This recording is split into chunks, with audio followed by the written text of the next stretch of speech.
Thank you for that. In the, I guess, the more general process, so going back to the reuse process. Right. I assume that somewhere in the process that the dirt is dried and that the water from the dirt, the spoils, is removed from it to make it reusable. So given from what you gave from your last response that we get, for example, tier 3 dirt, as we called it, that would, if I remember correctly, is used for construction or commercial usage. Commercial industrial. Yeah, commercial industrial usage, and that's the third tier. And assuming that I also understand the reuse process correctly, that the water would be drawn off of the spoils, where would this water then go? The first step before the material is actually transported off the project is to go through a treatment process to separate that water. That water is then characterized and properly managed. The current disposal option for that water is the wastewater treatment plant from the Miami-Dade County Water and Sewer Department. And there are specific tests that you run to determine that the system can handle that water. We already met with the project managers and water and sewer department to have the process in place to evaluate that water to then be disposed and treated at the Miami-Dade County wastewater treatment facility. So that will be the remedy for the water portion. That's done before the transportation. Is it, so from your answer, I guess it's now my understanding that all of the water that will be removed from any of the levels of the dirt, so if it were tier, one, a clean fill to all the way down to tier 3, which would be the commercial use, all of the water would be re-entered into the Miami-Dade sewer system, is that correct? And then handled through there? Yeah, let me clarify, because there are two terms then that might be mixed without intent. The clean field, residential and commercial industrial refers to the concentrations in the soil, actually on a dry basis. Mm-hmm. As I said before, the criteria is specific to evaluate not only the human health exposure safe levels to that soil, but also evaluates the potential to leach. So when a material is approved, already evaluated the potential to leach. For example, in some cases, the criteria is so specific that we rely not just on the total concentration, but also on a leaching test. It's called a synthetic precipitation leaching test. Basically a simulated column leaching test to evaluate that actually whatever water will leach from that soil will pass the test in order to meet the criteria. So we evaluated from both. What I described was more narrow, because when the material is removed, there's going to be an stagnant water on top. When it's separated by the process, that water will be properly characterized, disposed, and treated at the wastewater treatment facility of Miami-Dade County Department. However, the soil, as I said, when it goes to a site, is evaluated from human health and leachability potential. When it meets both criteria, then it's allowed to go to that site. Okay. And if it doesn't reach that, then it has to be properly disposed to a landfill. Correct. Absolutely, got it. Okay, thank you. And what exactly is the timeline that for, I guess, both the reuse and if the spoils don't meet the standards of reuse, what will be the timeline for the remediation process? The project, as you may have heard from others, each leg of the tunnels, as you know, we have 2 legs, is about 6-7 months estimated.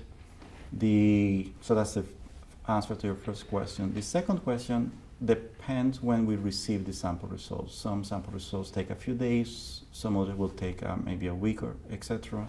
Once you receive those results, the cell associated with those sample results, if it meets the criteria, then it's approved for a particular reuse. If it doesn't meet the criteria, it can be additional samples to define the volume. Once you define the volume that does not meet the criteria, then the proper disposal is required. And exactly how often will the dirt be tested? So how There's often? there's a sampling frequency is higher frequency at the beginning. To give you an example, you refer to the start of the project, the initiation of the project. The first 30,000 cubic yards is going to take about a month or so, and we're going to have 16 samples. The total project is estimated to be about 400,000 cubic yards, and at the end, we're going to have about 83 or so sample results. So there is a sampling frequency. There's then the track of those sample results to the specific cell that they correspond, and based on those results, the decision is made to either A, approve the reuse because it meets the criteria, or B, require proper disposal because it does not meet the criteria. What are the long-term plans for the maintenance and the oversight of the spoils that may be deemed potentially unusable? So what are the plans for the spoils that will ultimately be going, I guess, for what we can call Tier 4, which will be going to one of the landfills that have been Permitted designated landfill. for the project? There's no long term. If a pile does not meet the criteria and it has to be properly disposed, that has to be done in a matter of days for all practical purpose. This is a project that has a specific rate of production. So it's a continuous operation. So there will be a capacity based on the staging area, but once the staging area is defined and you get the results, each individual cell that is represented by those sample results must be handled and managed based on the time frames that we provide. What typically occurs is that the department reviews, and when we review the results and something needs to be properly disposed, that order, that letter, has the specific time frame associated with it. And is there any additional oversight once the spoils get to the landfill, or is that it as far as your agency is concerned with the oversight of the project? The oversight, the landfill operators takes a responsibility to properly manage that. Landfills have a very specific regulations and procedures. They have trained staff to manage the material. They have a specific procedures how to utilize the material. The daily covers, final covers, they have their leachate control system. So they have an entire process that they follow to deal with this type of solid waste disposal. And in the event of a hurricane or something of that nature, how concerned should the average citizen of Miami be that the spoils might get into Key Biscayne, which could begin to damage the wildlife there in the environment? How concerned should we be of these? Well, remember, the only location that we currently have approved is the landfill facility at Northwest 58th Street landfill. We have yet to approve the Virginia Key location that you referred to. However, part of the requirements that we already asked the city of Miami to provide to us is to address long-term operations and maintenance. The plans include berms and other provisions and dust control, measurements, etc. But at this moment, we do not have that document with us. Once we review that, then we can process and determine if it's appropriate. Long-term maintenance deals with erosion control, surficial runoff, dust, etc. So those elements are part of the long-term plan that we already requested to the city of Miami. And given your best judgment, how harmful do you think this could be? How harmful do you think the spoils contained in, the pollutants contained in the spoils? How harmful do you think this could be? What could be the potential impact on the people, our environment, and the environment? Of course, the factual statement that I can provide to you is that the calculated expected concentrations of these chemicals on the spoil material is below the criteria that was developed.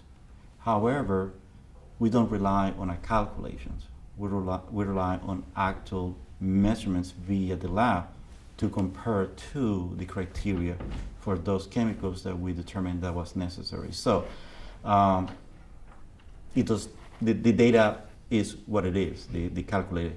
We will review it, and what is important that at the end, we will only approve reused material that actually meets the criteria based on those lab results. And that's a duty and responsibility that we take very seriously. Is there anything that you would have hoped that I would have asked you?